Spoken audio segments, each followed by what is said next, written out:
Hello, my dear champions. This is Riya Bhatia. Welcome back to Rank Up with Riya. आज हम शुरू करने वाले हैं क्लास 9th इंग्लिश की एक बहुत ही beautiful poem Bharat our land.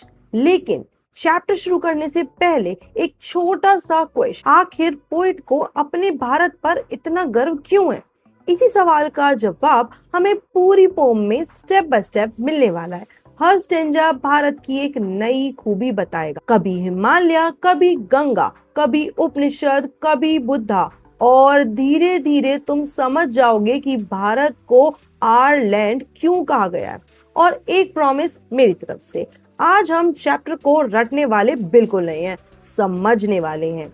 क्योंकि जब चैप्टर समझ आ जाता है तो एग्जाम में आंसर्स याद नहीं करने पड़ते, वो खुद लिखे जाते हैं। तो नोटबुक्स रेडी करो, चलिए शुरू करते हैं आज की क्लास। चैप्टर शुरू करने से पहले सबसे पहले ये समझना बहुत जरूरी है कि पोएट इस पोम के थ्रू हमें बताना क्या चाहते हैं। देखो, हर देश की अपनी पहचान होती है, अपनी टेक्नोलॉजी के लिए जाना जाता है, कोई अपनी इकोनॉमी के लिए, कोई अपनी हिस्ट्री के लिए। लेकिन पोएट कहते हैं भारत की पहचान सिर्फ एक चीज नहीं है, भारत को महान बनाती है उसकी प्रकृति, उसकी संस्कृति, उसका ज्ञान और उसकी हजारों साल पुरानी विरासत।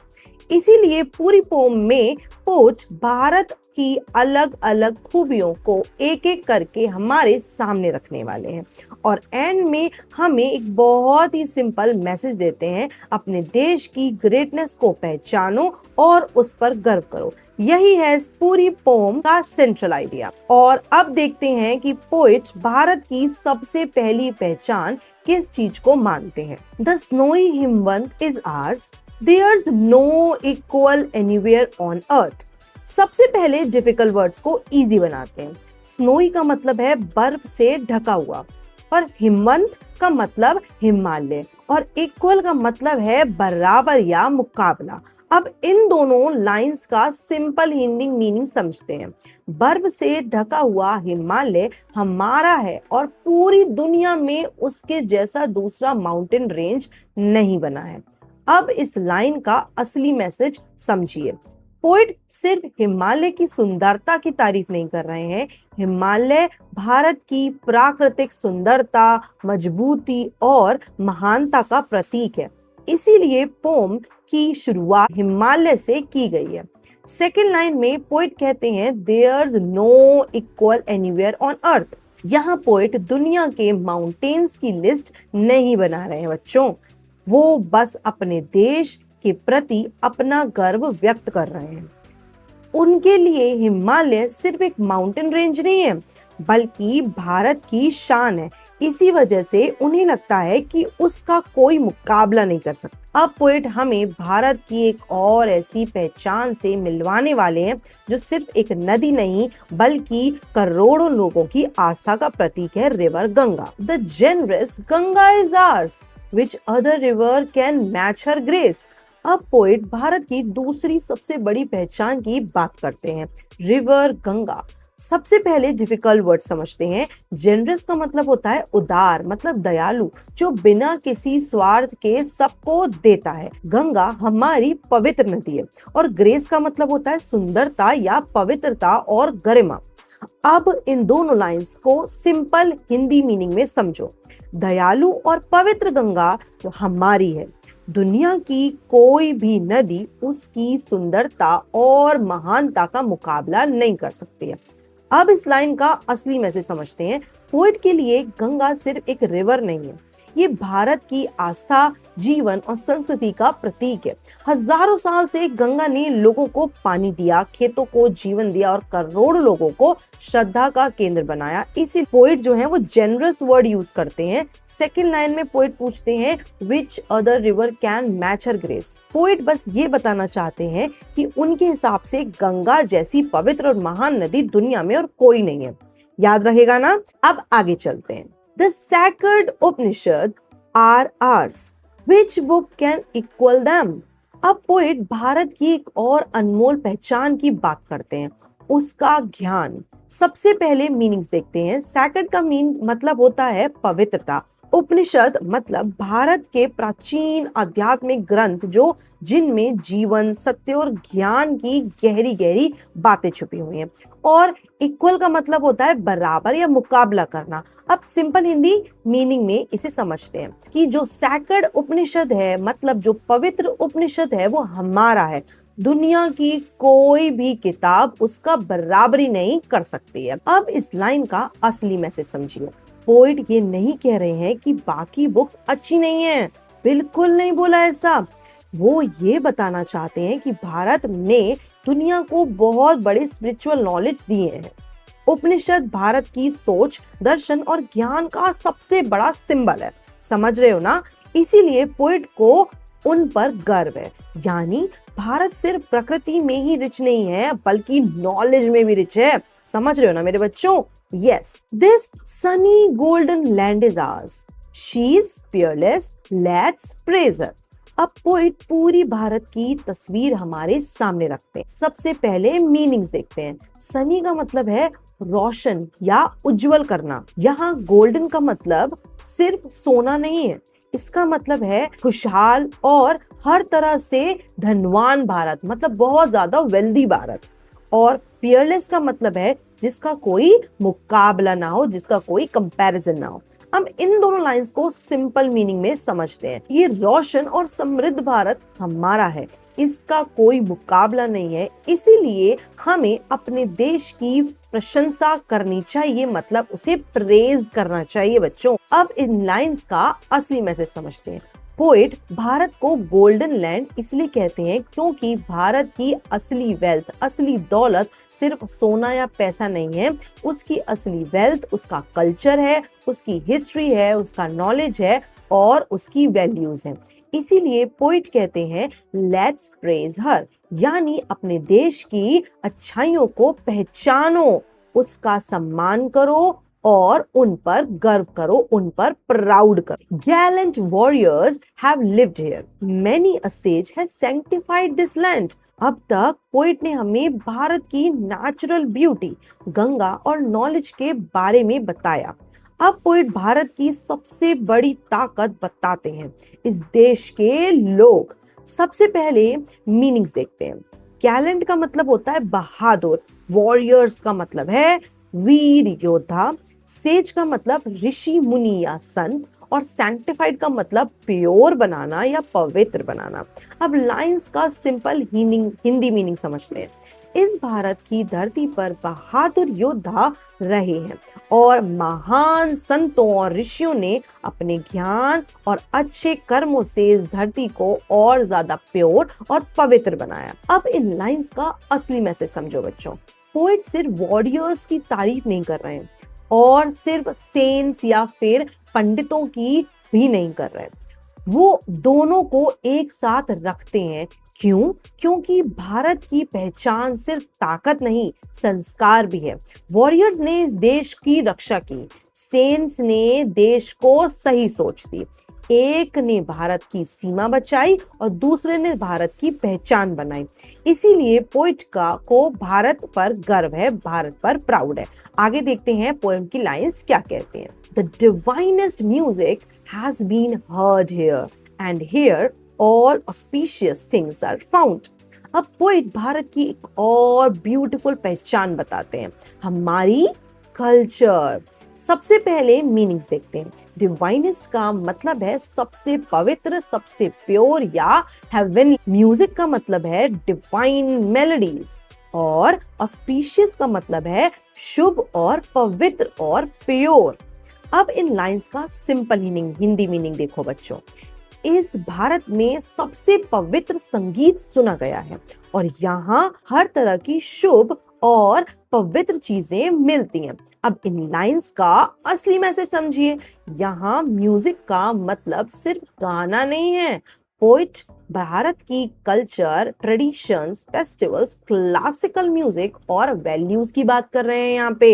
यानी भारत की पहचान सिर्फ उसकी हिस्ट्री नहीं है, उसकी संस्कृति भी नहीं है, इसीलिए पोइट कहते हैं यहाँ हर शुभ और पवित्र चीज मिलती है। तो फिर बिना देरी के आगे बढ़ते हैं। Here Brahma knowledge has taken root and the Buddha preached his Dhamma here. अब हम पोएम के सबसे स्पिरिचुअल स्टेंजा पे आ गए हैं। सबसे पहले मीनिंग्स देखते हैं।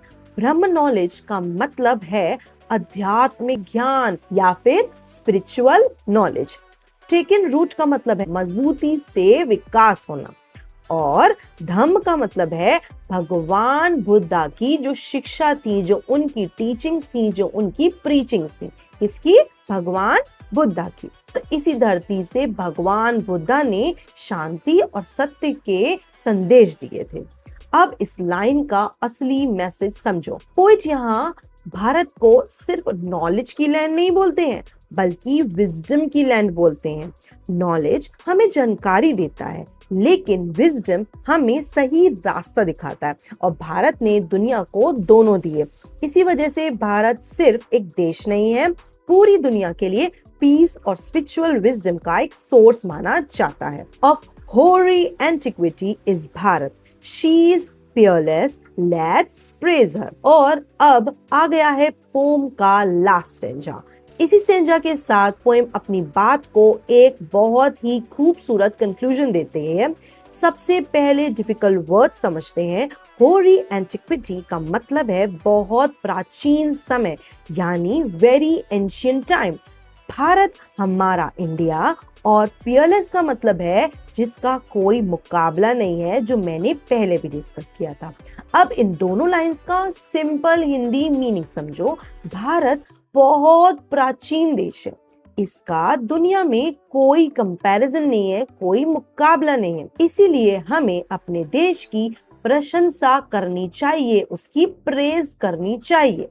अब इन लाइंस का असली मैसेज समझिए। पोएट सिर्फ भारत की एज की बात नहीं कर रहे हैं, वो भारत की सभ्यता, संस्कृति, ज्ञान और परंपरा की बात कर रहे हैं। कितने हैवी वर्ड्स बोल दिए आपने। और यही चीजें भारत को दुनिया में अलग पहचान देती हैं। इसीलिए पोएट भारत को पियरलेस समझते हैं। पियरलेस कहते हैं यानी एक ऐसा देश जिसका अपना एक अलग ही स्थान है, एक अलग ही प्लेस है उसकी। और इसी वजह से पोएट हर भारतीय को, हर इंडियन से कहते हैं अपने देश को समझो, उसकी ग्रेटनेस को पहचानो और उस पर गर्व करो। यही है इस पोम की final message. Great job champions. अब पूरी पोम कंप्लीट हो चुकी है और अब रह गया है रिवीजन, थीम्स और यस पोएटिक डिवाइसेस। तो इसके बाद चैप्टर को छोड़ के जाने की गुस्ताखी बिल्कुल मत करना। तो फिर अगर आप लोग रेडी हो तो शुरू करते हैं। इस स्लाइड का स्क्रीनशॉट लेना बिल्कुल मत भूलना, और अगली 2 स्लाइड्स भी बहुत ज्यादा इंपॉर्टेंट होने वाली हैं। तो बिल्कुल अपनी सीट बेल्ट बांध लो और कॉपी उठा लो और रेडी हो जाओ। तो बच्चों, स्क्रीन पे जो आपको हाईलाइटेड वर्ड्स दिख रहे हैं उनका बहुत ज्यादा इंपॉर्टेंस है। रीजन, जैसे ही आपको एग्जाम में ये क्वेश्चंस आएंगे, इन वर्ड्स से रिलेटेड क्वेश्चंस आएंगे, तो आपको जो की पॉइंट्स लिखने हैं वो मैं आपको बता रही हूँ।